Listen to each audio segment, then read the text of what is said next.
up guys? Welcome back to my channel. So pag-uusapan natin ang pahayag ni WBA lightweight champion Tank Davis tungkol sa potential na laban nila ni undisputed super bantamweight champion Naoya Inoue. So pahayag ni Tank Davis na bakit daw merong ibang tao na ipinipilit na maglaban sila ni Naoya Inoue, samantalang napakalayo daw ng agwat ng timbang nila sa isa't isa. Lumalaban si Tank Davis around 135 to 140 pounds, samantalang si Inoue ay lumalaban sa 122 pounds. So napakalayo. So kailangan pang tumalo ng dalawang dibisyon ni Inoue para lang maabot ang dibisyon ni Tank Davis.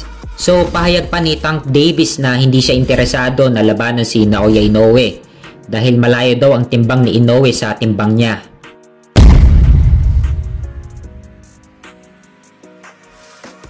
Sa kabilang banda naman, former undisputed super lightweight champion Josh Taylor gustong makabawi kay WBO super lightweight champion Teofimo Lopez matapos ang one-sided unanimous decision ni Teofimo Lopez sa kanya. So alanganin na pagbigyan ni Lopez itong si Josh Taylor sa rematch katulad sa laban ni Teofimo Lopez kay Vasily Lomachenko dahil wala namang mapapala si Lopez kay Josh Taylor. At isa pat malabo din mangyari itong rematch lalo na't pinepresyohan ng malaking bayad ni Lopez ang sarili niya. So hanggang dito muna tayo, maraming salamat po at Happy New Year po sa ating lahat.